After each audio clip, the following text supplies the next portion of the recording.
Cuba vive una crisis profunda, marcada por una dictadura castrista y comunista. La represión, el colapso económico, la falta de energía, el desgaste de la población, son 67 años de dictadura.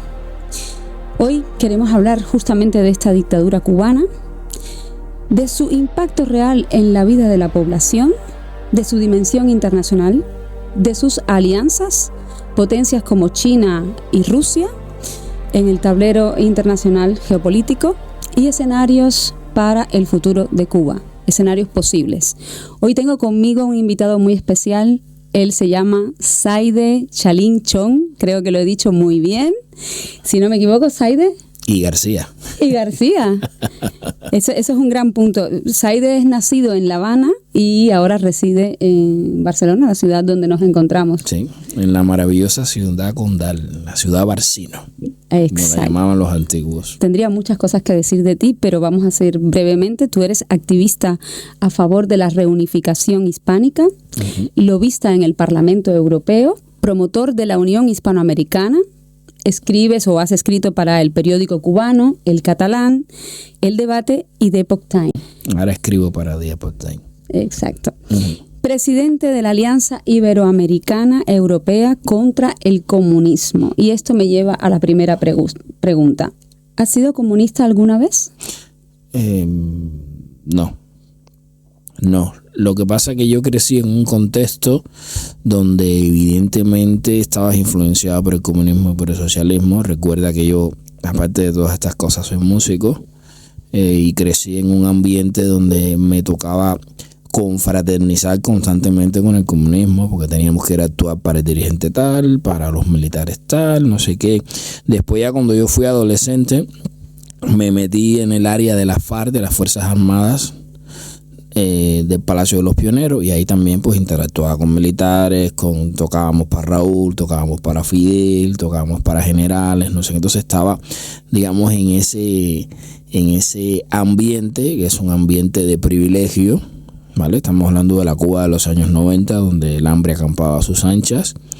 Y bueno, nosotros teníamos la oportunidad allí de comer, de beber y de disfrutar de una vida que cuando yo regresaba a mi barrio y lo contaba, la gente no me lo creía, porque la gente se creía que los militares, los generales y todo eso estaban pasando la misma hambre que el pueblo, y es completamente falso. En resumen, a tu pregunta, evidentemente tienes una educación socialista, comunista, estás influenciado por eso. Tuve la suerte de conocer a Cristo y esto me ayudó mucho a desconectar de todo, y ya cuando viví la experiencia, ¿no?, que viví de violencia cuando deserté aquí en España, pues claro, y todo el proceso que viví como ser humano pues me ha llevado no solamente a no ser comunista, sino a ser anticomunista. Yo desde la Alianza está inspirada en la declaración del Parlamento Europeo que equipara los crímenes del estalinismo con los crímenes del fascismo. Yo los hubiera puesto todos, pero bueno, a ella se le ocurrió el estalinismo. Eso me lleva a la pregunta, bueno, que casi la estás contestando, pero segura que tienes mucho más que decirnos al respecto, es ¿por qué crees que debe ser abolido el comunismo? Estabas empezando a decirme, ¿no?, en esa similitud que existe entre... Bueno, el comunismo, en primer lugar, pues si alguien tiene duda, es una ideología con vasos comunicantes familiares con el fascismo. Cuando tú ves a los comunistas siempre están fascistas. Esto es un tema yo le digo que ellos echan de menos a sus hermanitos. ¿Vale? Los comunistas y los fascistas son los hijos, los de hoy son los hijos y los nietos alienados del divorcio del matrimonio de Stalin y Hitler, porque recordemos que Stalin y Hitler invadían juntos países. Tenemos que recordar que Stalin y Hitler invadieron Polonia y ahí empezó la Segunda Guerra Mundial. ¿Qué pasó? Que Hitler, como era un picaflor, yo siempre lo describo, ¿no?, como un matrimonio. De hecho hay una foto histórica que la pueden buscar después en los registros, una foto histórica que se ve como un matrimonio, ¿no?, y Stalin era como la señorita vestida de novia. Lo que pasa es que Hitler tenía una proyección diferente a la que tenía Stalin, y Hitler terminó traicionando a Stalin, y por eso fue que Stalin se pasó al bando aliado.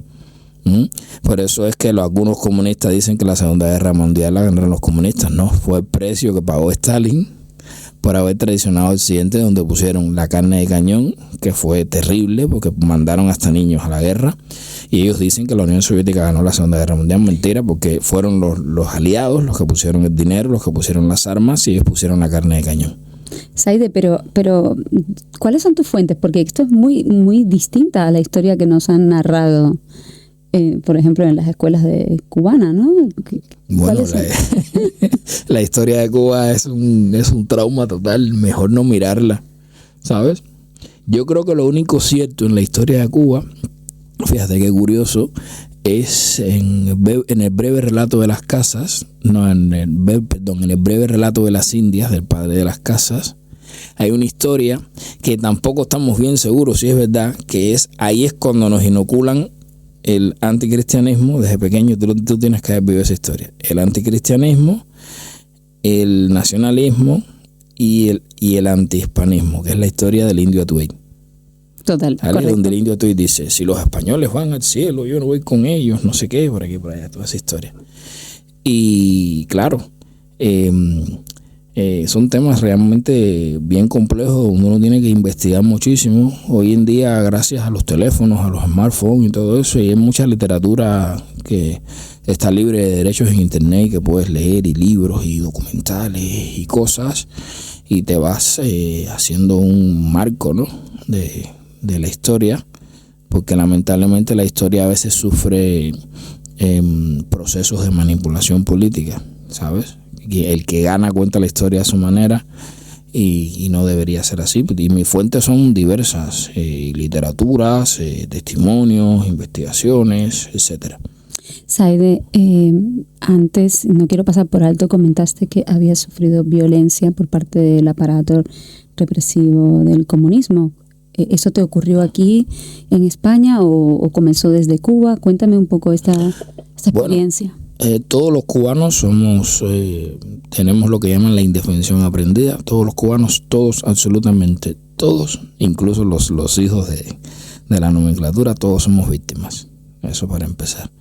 Que seamos víctimas no nos da derecho a victimizarnos, que es otra historia, ¿no? De vivir en el teatro. A mí me hicieron, a mí me duele, ¿sabes? Pero bueno, la cuestión que me estabas preguntando, el 9 de octubre del año 2002, yo técnicamente tenía que regresar para Cuba en una gira que estaba haciendo, y yo descubrí que el capitalismo era maravilloso. Y incluso me ofrecieron trabajos. Yo viví la experiencia. Igual las personas que han nacido aquí en España le parece algo natural, pero la experiencia de ver un desodorante en la televisión y de ir al supermercado a comprarla es una cosa increíble. A la gente le puede parecer un desodorante, pero sí.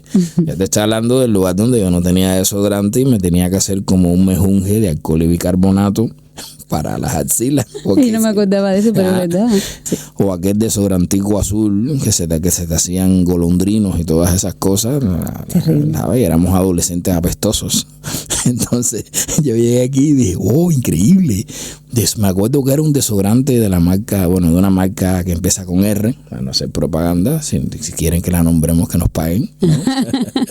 Sí, bueno, aquí tengo que aclarar porque últimamente me han acusado de que estoy financiada por la ultraderecha española, y quiero decir que no, pero que si esa marca que empieza por R me quiere financiar, yo estaré encantada. Sí, la ultraderecha también, y los marcianos que nos financian todos, en definitiva.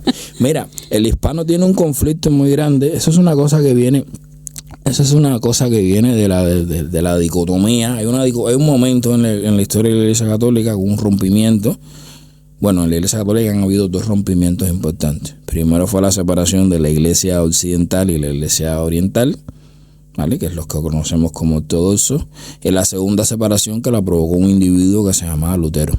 Entonces, los católicos, yo no soy católico, no es mi caso, pero bueno, hemos tenido esa educación, está ahí, ¿no? En el procedimiento de la sociedad.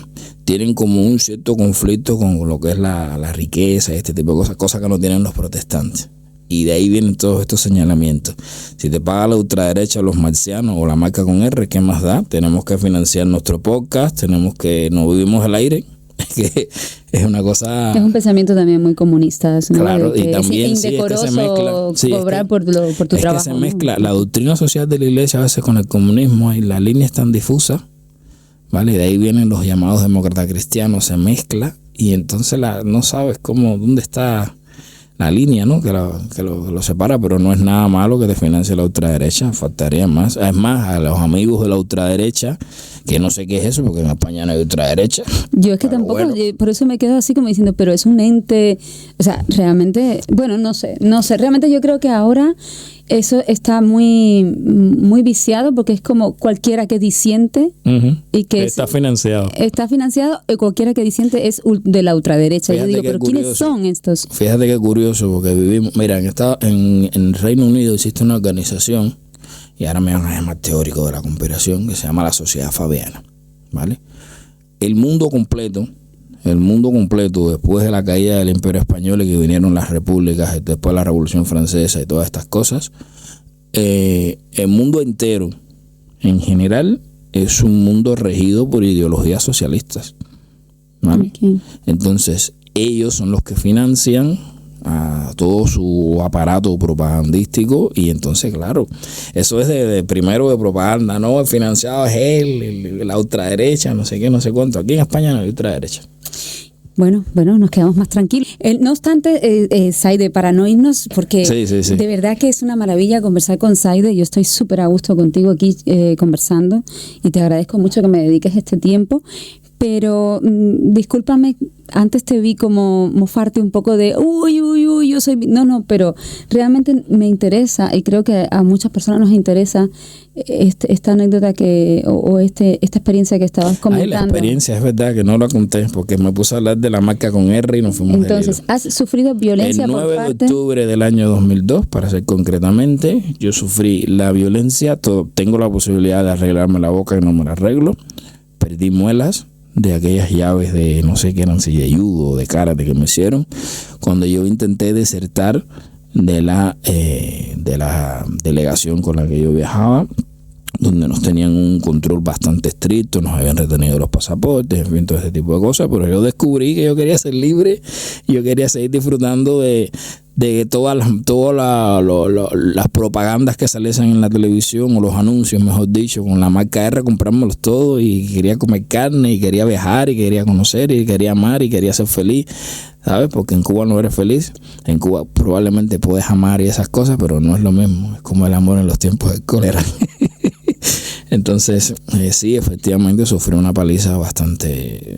¿Por parte de quién? ¿Quién te pegó? Bueno, me pegó el director de la orquesta con la que yo viajaba, el señor Nelson Tomasén, que todavía... Uno que se llamaba Rogelio, que era bajista y que resulta que era del Partido Comunista. Nunca se me va a olvidar aquella imagen, porque además yo les manifesté a ellos, miren, me ha salido la posibilidad de continuar aquí, de gira. Era cuando el tiempo aquel de los 11 meses y un día, y toda esa historia, ¿no? Que para aquellos que no sepan, lo de los 11 meses y un día es que tú podías salir de Cuba y debías regresar a los 11 meses. ¿Sí? Y debías pagar cada mes un impuesto revolucionario al consulado cubano por permanecer en el país donde estuvieses. Bueno, yo no le llamaría impuesto revolucionario, le llamaría directamente soborno o coacción. Bueno, la cuestión es que sufrí una paliza bastante importante, y yo fui rescatado por la Policía Nacional.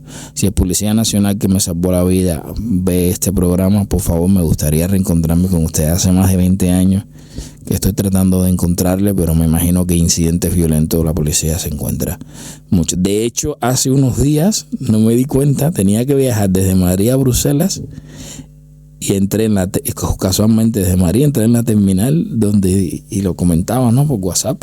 Decía, esta es la terminal donde fui libre por primera vez. Aquí empezó todo. Libre y apaleado como los esclavos, ¿no? Sí, completamente.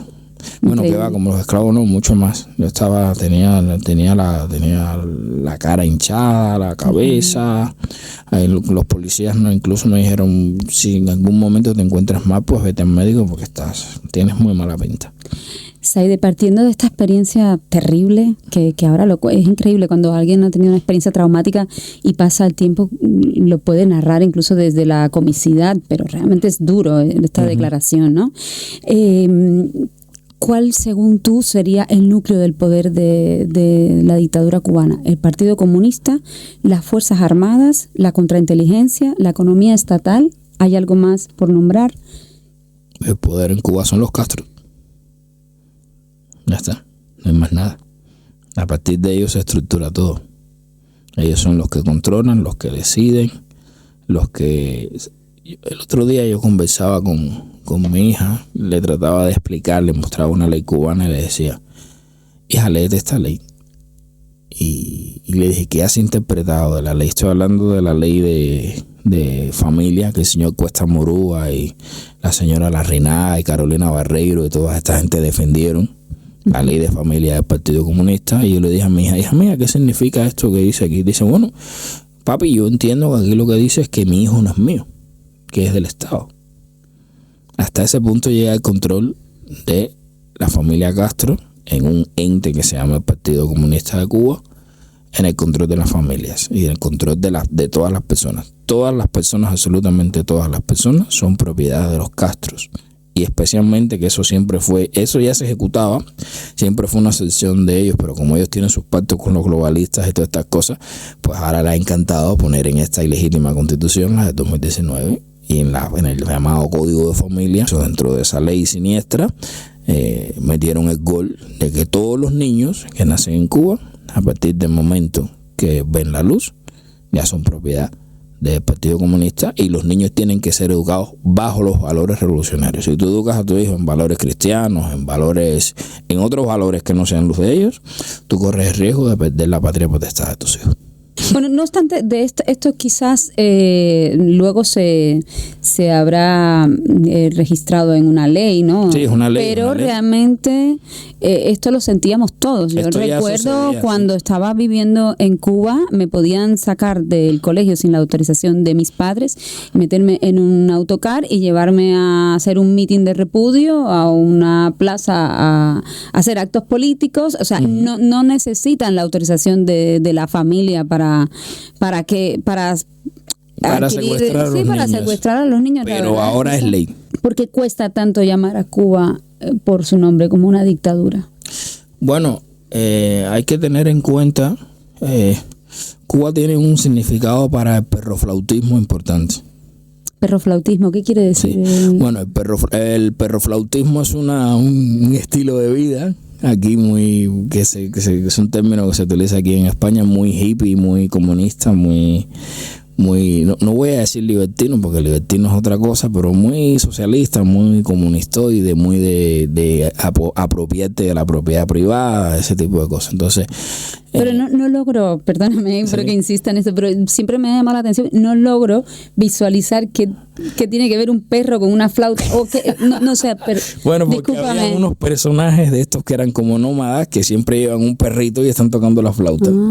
¿Sabes? Que son personajes de estos que, bueno, no... ¿Como juglares o...? Sí, pero es que no quiero emplear la palabra juglar porque es que eso tiene otra connotación, ¿no? Más cultural, ¿no? Es una persona que tiene un estilo de vida. Estas son personas que son antisistema, que bueno, que van con un perrito, les gusta mucho ir con un perrito y tocar la flauta. Y de ahí viene el término de perroflauta. Ahora es que yo entiendo. Vale. Y entonces el perroflautismo es un estilo de vida, ¿no? Sí. O sea, que se ha convertido como en una filosofía, aunque no toques la flauta ni tengas un perro. Exactamente. Comprendo. De hecho, hay un diputado aquí en Cataluña que se llama Alejandro Fernández, que es el presidente del Partido Popular, que le llama perroflautismo contemplativo. Bueno, la cuestión es que Cuba siempre ha sido un símbolo de la resistencia, ¿no? Del comunismo que resiste frente al imperio norteamericano y todo eso, y eso a la gente le mola. A muchísima gente le mola. Imagínate tú una cosa tan siniestra como que consiguieron, porque ellos ganaron el relato. Ahora ya lo han perdido. Lo han perdido ahora, pero ellos ganaron el relato, que consiguieron que homosexuales se pongan la camiseta de Che Guevara. Qué cosa más horrible. Recordemos que Che Guevara fue el creador de los campos de trabajo para homosexuales en Cuba. Bueno, campos de trabajo, no me gusta esa palabra. Campos de concentración. Donde había una frase que decía, el trabajo os hará hombre. ¿Vale? En ese campo, ¿Y se refería a eso, a su sexualidad? Claro, sí. Pensaba que era que te... Sí, yo creo que... valores y tal. Sí, bueno, de valores, bueno, no sé qué valor hay en el comunismo, pero bueno, quien quiera creer eso. Y gente que sufrió cosas muy horribles allí en esos lugares. Y ahora no queda mucha gente viva de aquellos tiempos, o están bastante mayores, pero vivieron. Uno de ellos fue Pablo Milanés. Pablo Milanés es producto, la gente no lo sabe, Pablo Milanés es el producto de una reprogramación, porque lo mandaron a los mapas. Y ahí te reprogramaban. Claro. Reprogramaban a lo que ellos llaman los valores revolucionarios, los valores comunistas, que tú tienes que ser. El otro día en el programa de Apey Castillón, de que yo soy tertuliano, yo explicaba qué cosa era el hombre nuevo. Y el hombre nuevo, que es todo extraído, ¿no?, del pensamiento liberal libertario, aunque yo no soy muy martiano, pero bueno, a Martí le gustaba mucho los Estados Unidos, les parecía fascinante, ¿no? Pues nos decían lo contrario. No, Martí era la cosa más anticomunista que te podías encontrar. De hecho, tú puedes encontrar textos, porque Marx y Martí fueron contemporáneos. Uh-huh. Y Martí le tiró piedras, ladrillos, de todo le tiró Martí, porque Martí estaba fascinado con esa nueva república que estaba surgiendo, que se llamaba Estados Unidos. Estaba fascinadísimo. Pues el hombre nuevo, eso de lo que hablaba Martí, que insisto, yo no soy martiano. Martí a mí me genera ciertas y determinadas, tú verás esto, me van a decir, dice que no es martiano. Martí a mí me genera unas ciertas y determinadas incomodidades por el ámbito en que vivimos aquí en Cataluña. Me recuerda mucho a los separatistas catalanes y eso no me gusta. Pues el hombre nuevo es el hombre libre, que lo cogen y lo desconstruyen, ¿no? Ahora que están de moda estas palabras, y lo convierten en un hombre esclavizado, en un hombre adoctrinado, en un hombre envidioso, en un hombre que no entiende sus proyecciones, sino es a través de destruir al prójimo, en fin. Una especie humana, un poemita, para que nos entendamos. Un perro flauta. Sí, él insiste en el perro flautismo. Zaide, vamos a hablar de la Cuba de hoy, uh-huh, porque son 67 años y podríamos dedicar muchos episodios a todo este proceso único en el mundo, se podría decir. Actualmente, después del 3 de octubre, con todo lo que ha sucedido en Venezuela, ¿qué pretende lograr la estrategia de presión energética, la administración de Trump? ¿Qué resultados pretende? Bueno, en primer lugar, bendito sea Trump y bendito sea Marco Rubio. Si total nos financian la ultraderecha, benditos sean estos dos hombres. Benditos sean los poderes que están por encima de ellos y que han decidido al final de la jornada que esto se tiene que acabar, porque la política es compleja. La política es mucho más allá del poder estatal que tú te encuentras. Según estimaciones, ahora no recuerdo, hay una entidad norteamericana que estudia cuál es la cantidad de petróleo que tú necesitas, ¿vale?, durante un mes para sostener un país. Según esa entidad, que lamento no recordar el nombre, es una entidad anglosajona, norteamericana, si la memoria no me falla, las estimaciones son que a Cuba le debe quedar aproximadamente reservas de petróleo para 1 o 2 meses. Seguramente habrás visto las noticias de que ya se ha suspendido lo que es el suministro de combustible a los aviones. O sea, ya ni siquiera pueden repostar los aviones en Cuba. Hay que recordar, yo no sé si a día de hoy es así, sino nuestros amigos del Banco Sabadell que nos corrigen. Antiguamente, hace muchos años atrás, el Banco Sabadell era como el garante, ¿no?, del combustible, ¿no?, que se ponía en los aviones en Cuba. En la actualidad no lo sé, porque como el Partido Comunista traiciona a todo el mundo, pues no lo sé. Entonces nos encontramos en una situación complejísima. Ahora sí que hay un bloqueo de verdad. Esto es un verdadero bloqueo, no lo que ellos vienen predicando. Ay, no bloquean, no nos dejan hacer, pobrecito de nosotros. Que si después si quieres te explico por qué el pobrecito de nosotros y toda esa mentira. Pues en este momento hay una situación donde se ha suspendido el transporte público en Cuba. Ya no hay transporte público, no hay autobuses, no hay, bueno, en Cuba no hay metro ni nada de eso, pero bueno, autobuses, que es lo que principalmente hay en Cuba, ahora mismo están totalmente fuera de circulación. La gente tiene que, no sé, volar, ir en bicicleta, arrastrarse por el suelo, lo que convenga, pero no hay transporte público. Las escuelas, todo lo que es enseñanza superior, todas estas cosas han sido completamente suspendidas. Tengo entendido que solo quedan abiertas las escuelas primarias y las secundarias. Las personas se han ido para casa, porque claro, si vas a la empresa estás ahí mirando para el techo y le pagan incluso el sueldo. Ese es el comunismo, ¿no? Y ahora mismo Cuba se encuentra en una situación de colapso que en cualquier momento explota. Con lo cual se acerca al final de una de las tiranías más sangrientas del hemisferio occidental. Y eso me produce mucha satisfacción. Aunque tristemente, y la guerra es así, ese término que inventaron los americanos de los daños colaterales, muchas personas en estos 2, 3, 4 meses, muchas personas, especialmente las personas ancianas, muchos perecerán en el camino. De eso quería hablarte, Saide. Y por eso te hacía primero la pregunta, ¿no? De qué pretende la administración Trump con esta presión. Y por otro lado, una preocupación legítima, comprensible, de los que están dentro, por supuesto, y de los que estamos fuera padeciendo por nuestros familiares. Entonces hay una idea, quiero saber qué piensas al respecto, que considera que los perjudicados será el pueblo, pero que eso no afectará al régimen, que está bien blindado, que además tienen todas las comodidades y que no van a sufrir, pues, digamos, las carencias que ya vienen sufriendo desde hace muchos años, pero que ahora se recrudecen. ¿Qué opinas al respecto? ¿Por qué fue el 11 de julio?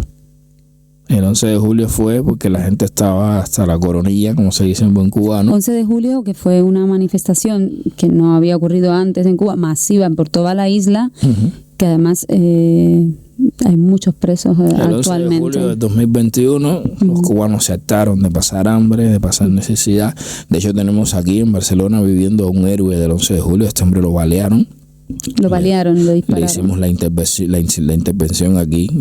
Les trajimos el último proyectil que tenía en el cuerpo, que llevaba en su cuerpo 5 años ese proyectil. Y probablemente ahora se vuelvan a producir conatos desde el 11 de julio hasta hoy, que han pasado 5 años, 11 de julio de 2021. El pueblo cubano no ha dejado han habido conatos y protestas e historias por todas partes. El problema que ocurría, por ejemplo, en la década de los 80 o en la década de los 90, o principio de este maravilloso siglo en el que estamos viviendo, donde van a suceder cosas increíbles en este siglo, era el tema de que la gente no tenía acceso a la tecnología. Entonces, de la provincia de Matanza no sabía que en La Habana habían gente protestando. Y se creían que estaban solos. Mira, recuerdo una anécdota. Una vez aquí hicimos como una barbacoa para hablarle a la gente de la libertad de Cuba y no sé qué, y nos vino una muchacha, una compatriota, y me dice, yo pensaba, es lo que me dijo, y ese es el pensamiento que te inocula el Partido Comunista. Y sí, yo pensaba que yo era la única persona que tenía estos pensamientos, y me doy cuenta que no. Y se echó a llorar la chica, porque el Partido Comunista lo que ha jugado siempre es al aislamiento del individuo. Por lo tanto, yendo a la cuestión que te preocupa, el Partido Comunista va a caer. De hecho, ahora mismo, de facto, porque recordemos que hay un factor muy importante, recuerda que habían como mínimo 32 cubanos alrededor de Maduro. Sí. ¿Vale? Y recordemos que el canciller cubano, si se le puede llamar canciller, el señor Bruno, de nosotros no invadimos países, nosotros no, y sí que hacían 32 cubanos alrededor de Maduro. ¿Qué estaban haciendo? Le estaban haciendo la colada, le estaban cocinando, ¿qué estaban haciendo? Con lo cual esto ha provocado, además del bloqueo del combustible venezolano, que el Partido Comunista esté ahora mismo, en este instante que estamos hablando, están negociando los términos de su salida. O sea, que tú crees que sí, que bueno, francamente es obvio de que el pueblo está resentido, bueno, se está sufriendo esta presión doblemente. Evidentemente, pero ¿qué hacemos? ¿Cómo? Pero lo que me parece interesante es, cuando te hice la pregunta, me hablaste inmediatamente del 11 de julio. Entonces eso me lleva a la comprensión de que ya existía un problema que no tenía vuelta atrás. El pueblo se alzó, se manifestó, fue reprimido, y tú estabas haciendo una analogía, una comparación con lo que podría estar viviendo el pueblo de Cuba ahora, claro, en cuanto a carencias y miseria, ahora claro, no tiene nada que ver la situación de la pandemia de 2020, que en ese momento, a pesar de que el mundo estaba detenido, habían exportaciones, entraba petróleo a Cuba, ese tipo de cuestiones. Ahora es que no entra en nada. Ahora México me parece que mandó...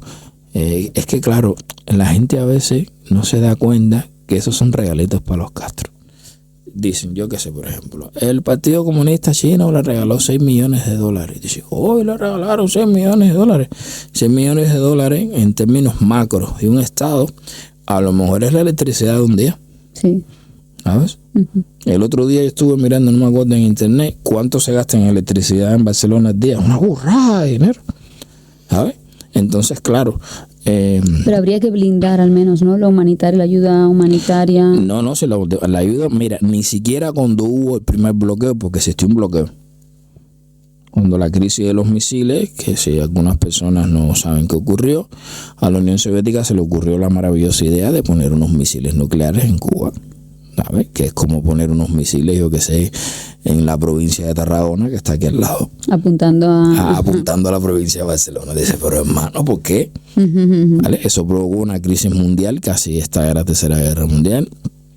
El psicópata, y perdonen la palabra, Fidel Castro estuvo dispuesto a darle al botón.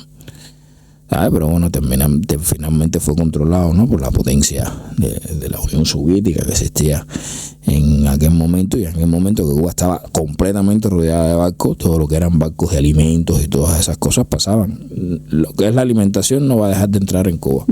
Que probablemente esto produzca, por ejemplo, una inflación, un sobrecoste de los alimentos, gracias a que no habrá combustible, no sé qué, sí, va a pasar que una parte de eso lo vamos a tener que financiar nosotros los que vivimos en el exilio, también. Pero yo creo que es un precio barato poniéndolo en una balanza con lo que vamos a conseguir. ¿Vale? Que los ancianos, especialmente, que los ancianos tengan por primera vez en 67 años dignidad. Que los cubanos tengan por primera vez dignidad. Que muchos cubanos no saben lo que es el significado de esa palabra. Que una niña de 14, 15, 16 años piense que la mejor opción es prostituirse. Eso es la deformación del hombre nuevo. Totalmente. Eso es la prostitución del hombre nuevo. Con lo cual, si el precio que tenemos que pagar, y la gente me dice, oye, tú eres insensible, seguro que tienes a tu familia toda afuera. No la tengo fuera, la tengo allí. ¿Cuál es el papel que ha jugado Europa con Cuba en el pasado y en el presente? Realmente Europa tenía a muchos europeos, especialmente los europeos socialistas y comunistas, siempre les pareció muy ilusionante ese proyecto de una isla pequeñita que resiste contra el imperio americano y toda esta tontería, ¿no? El mundo desde el final de la Segunda Guerra Mundial, los dueños del mundo son los norteamericanos, como lo fueron los españoles hasta 1898, como lo fueron los romanos. ¿Sabes? Que nos ponemos aquí un poco con esa tontería, que si no hubiera sido todos estos europeos comunistas, a mí me hace mucha risa, porque si no hubiera sido por el Plan Marshall, no sé cómo estaríamos aquí como en Cuba igual todavía 80 años después. Fue el Plan Marshall, dinero del contribuyente norteamericano, que ayudó a reconstruir Europa. Europa estaba hecha tierra. Pero España no se benefició, ¿no? No, porque España no... El dictador que había aquí, que era muy colega, por cierto, los antifranquistas, Fidel Castro y Franco eran muy amigos, porque como eran del mismo terruño de Galicia y no sé qué, se llevaban estupendamente. Tan bien que Fidel Castro incluso hizo duelo nacional por la muerte de Franco. A los antifranquistas, que defienden a Fidel y a la revolución. El otro día me invitaron a un acto de estos fue un acto muy gracioso. Creo que te lo dije, en el departamento de Interior de aquí de la Generalitat de Cataluña, la sede de los policías y el ministerio y no sé qué, y me llevaron allí, no sé qué, no sé cuánto, que era un acto de estos que se han hecho por el 50 aniversario de la muerte de Franco y no sé qué, y claro, ellos estaban allí porque nos torturaron, porque no sé qué, no sé cuándo, no sé qué, y yo de repente dije, déjame tomar la palabra, y le dije, oye, está bien eso, lo felicito, qué bonito la foto que ustedes están poniendo de cuando la lucha antifranquista, no sé, los cubanos estamos a punto de conseguir la libertad, y se pusieron como gatos, ¿no? Y le dije, a mí lo que me molesta de muchos antifranquistas que son capaces de condenar la dictadura de Franco, pero se ponen felices con la dictadura cubana. Ahí ya se pusieron la gente las caras. Bueno, y con la venezolana también, ¿no? Estaban sí. frotándose las manos, ¿no? Con las dos. Pero bueno. El papel de la Unión Europea Occidental con el régimen. Ha sido la Comisión Europea la que durante muchísimos años, con apoyo en el legislativo de los socialistas, los comunistas, los verdes y toda esa peña, la que ha mantenido una política de buen rollo con la dictadura cubana. Ese buen rollo, ese buen rollismo, por parte del legislativo ha sido por cuestiones ideológicas, pero por parte, en la política es así, ¿vale? Al que no le guste bien y al que no también.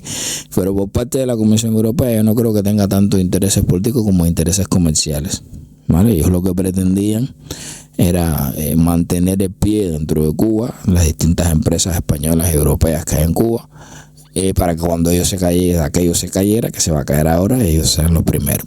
Yo ahora no creo que vayan a ser los primeros. Fue un cálculo, pero esta es la cuestión fundamental. De hecho, el Partido Comunista de Cuba consiguió en su momento colocar a personas ahí, eurodiputados y representantes, que se comenta, ¿no? Y se dice que probablemente a través de una red que existe aquí, que se está investigando por fin, gracias a Dios.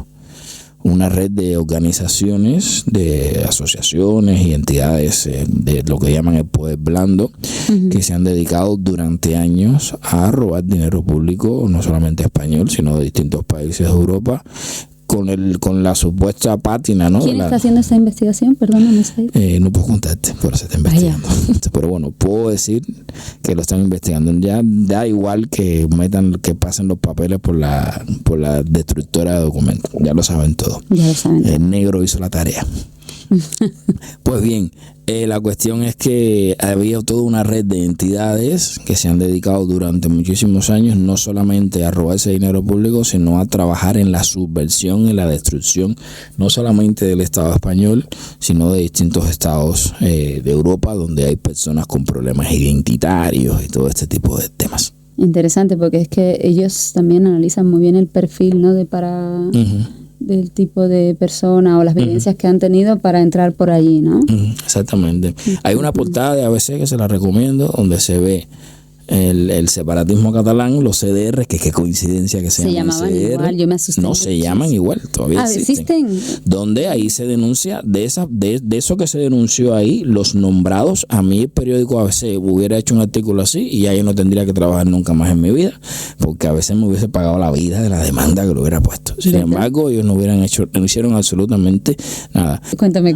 Hay una portada del ABC donde se señala directamente el vínculo con fotografías y todo de la dictadura cubana con los CDR catalanes, donde incluso se explica que los fundadores de los CDR catalanes fueron a Cuba a recibir formación, en fin, toda una cosa bien estructurada, y ninguna de esa gente lo único que hicieron fue reírse cuando en las radios ahí nos reímos. Pero claro, a ver, puedas estar a favor o no del independentismo, que eso ya es otro debate que nos trae aquí, pero ya nos ha quedado clarísimo de que tú estás absolutamente en contra. Pero bueno, supongamos, ciudadano de a pie que está a favor del independentismo. No, pero yo no hablo de los ciudadanos. No, evidentemente que tú estás hablando ya de otras esferas. Yo hablo de poder, el ciudadano imagínate. Pero claro, pero al final esto revierte sobre el ciudadano. Entonces lo que me refiero es, este ciudadano, esta buyer persona, como dirían en marketing, pues vota por el independentismo. Pero no puede imaginar que detrás de eso lo que hay es una conspiración o unas intenciones de ideologizar y de instaurar también un sistema comunista. Bueno, más que un sistema comunista, romper, desestructurar. También ha estado Putin metido en esta historia, ¿eh? Vale, que hay gente que no se ha demostrado, que no sé qué. Hay una declaración del Consejo de Europa que claramente estipula una investigación muy amplia, que estipula la influencia de lo que llaman el poder blando de Rusia y poder fuerte también, porque incluso se comenta que incluso Putin llegó a ofrecer a poner militares aquí en Cataluña, y esto los de aquí se asustaron porque era demasiado fuerte, ¿no?, lo que les proponían.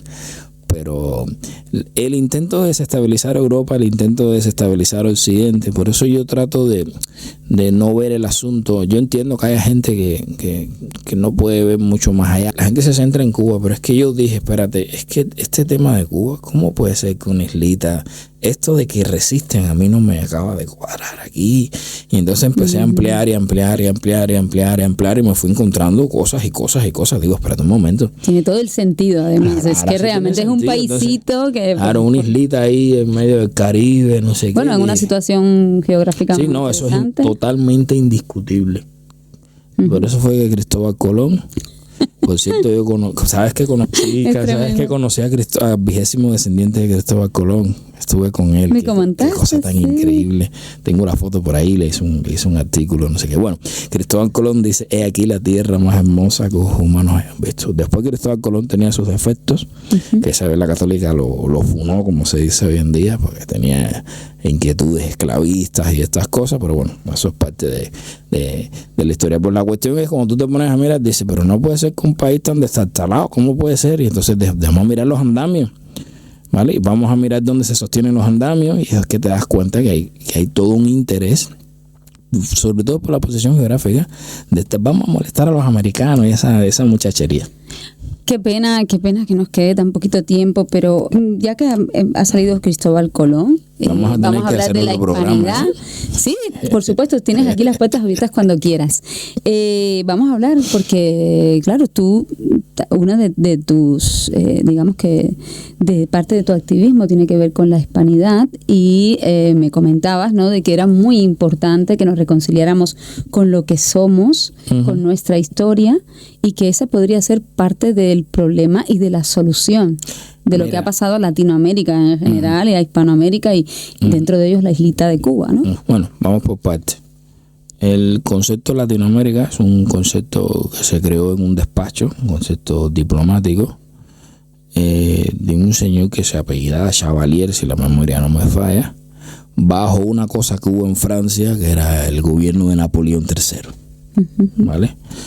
Napoleón III se dio cuenta de que el imperio español estaba débil, ya era el siglo XIX, y incluso impusieron un virrey en México, y los mexicanos echaron al virrey a palazos. Y entonces este término lo empezaron a empujar a través de del mundo diplomático, de ahí que se difundió.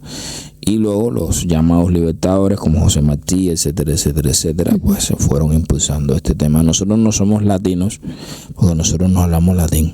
La condición fundamental para ser latino, la primera, ¿vale?, es haber estado bajo el Imperio Romano, ¿vale? La segunda, haber desarrollado una lengua romance. Y aunque en América se hablen distintas lenguas romances, nosotros, Hispanoamérica también incluye a Brasil, porque hispano no solamente significa hablar español, sino que significa la antigua provincia romana de Hispania, que dentro de eso había un lugar que se llamaba Lusitania, que es lo que hoy conocemos como Portugal. Entonces, todos nosotros, no sé si te hablé de un estudio que ha salido de Cuba, me sorprendió, un estudio genético que dice que incluso las personas negroides, con aspecto negroide, más del 60% de su ADN es ibérico. ¿Esto qué quiere decir? Que desde el indiecito hasta el negrito, nosotros somos españoles, nosotros nos apellidamos Rodríguez, Fernández, González, Ramírez, etcétera. Eso quiere decir que hoy tenemos que ser españoles en el sentido de la ciudadanía. No quiere decir eso. Pero la necesidad, porque ¿qué pasó en Hispanoamérica? Con las mal llamadas guerras de independencia nos vaciaron de contenido. Nosotros ya no teníamos leyes, no teníamos acervo cultural, no teníamos nada, y tuvimos que empezar de cero e inventarnos una identidad nueva, que es la identidad del latino, que para mí la identidad del latino es la misma identidad del hombre nuevo, es muy parecida, es muy curiosa, ¿no? Qué curioso, sí. Estaba leyendo un tweet que escribió una persona que me pareció muy interesante. Esto es ser latino, esto es ser hispano, y ser latino es ser el hombre nuevo. La cuestión es que nosotros tenemos que reconciliarnos con nuestro pasado. Nosotros tenemos que romper con un concepto de un escritor que se llamaba apellido Judería, que fue el primero que lo etiquetó, que se llama la leyenda negra. La leyenda negra fue todo aquello que se hizo. Todo esto fue propaganda. Como hoy mismo se hace propaganda contra los Estados Unidos, también se hacía propaganda contra España. ¿Vale? Hay un libro, que es el libro del breve relato de las Indias, que es del Padre de las Casas, que el Padre de las Casas lo hizo con muy buena intención, aunque es un libro de fantasía. España no tenía la tecnología para asesinar 1000 personas al día, ni había 1000 personas al día en el Caribe para matar. No las había. Es completamente fantasioso. Sin embargo, ese libro, además de que sirvió para desarrollar toda una serie de leyes y cuestiones que protegieron a los indios y todas estas cosas, también sirvió, por ejemplo, a los holandeses. Recordemos que Holanda era parte del Imperio Español. Pues los propios holandeses cogieron ese libro, le pusieron imágenes y empezó la propaganda contra España. Recuerden que Europa, esta es una cosa fundamental, Europa existe por España. ¿Qué quiere decir eso? Que Europa se hizo contra España, para que nos entendamos. Entonces, nosotros, los hijos de la hispanidad, porque nosotros somos los hijos de la hispanidad, nuestra mamá es el continente americano y nuestra mamá es España y nuestro papá es el continente americano. Necesitamos entender que todos somos hermanos, seas venezolano, nicaragüense, no sé qué, tenemos la misma lengua común. Hay un símil que pone un historiador que me gusta mucho y dice: un marciano se baja en El Paso y camina hasta la Tierra del Fuego, y el marciano se piensa que está en el mismo país y le dice: no, esto es Nicaragua, esto es Bolivia, esto es El Salvador, esto es Cuba. Y dice: pero ustedes están locos, pero si ustedes hablan la misma lengua, ¿vale? Esto no quiere decir que los estados-nación tengan que desaparecer, ¿vale? Porque la gente dice: ay, yo no quiero dejar de ser cubano. No vas a dejar de ser cubano, ni boliviano, ni nada. Simplemente tienes que reconciliarte con tu pasado. Todo el mundo tiene un abuelito español, una abuelita española, un tío, un no sé qué. Ahí hay todo un vínculo emocional, ¿vale? Que nos han metido en la cabeza que eso es malo.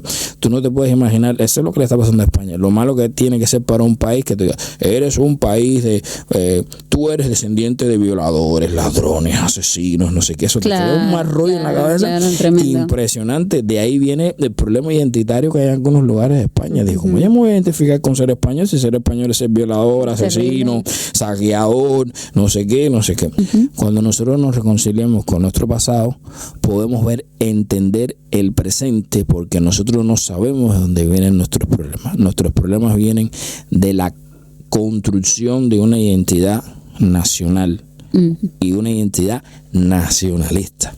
Comprendo. ¿Vale? Porque mucha gente dice: ay, yo soy cubano y me doy golpe en el pecho. Pero ¿eso qué significa? ¿Sabes?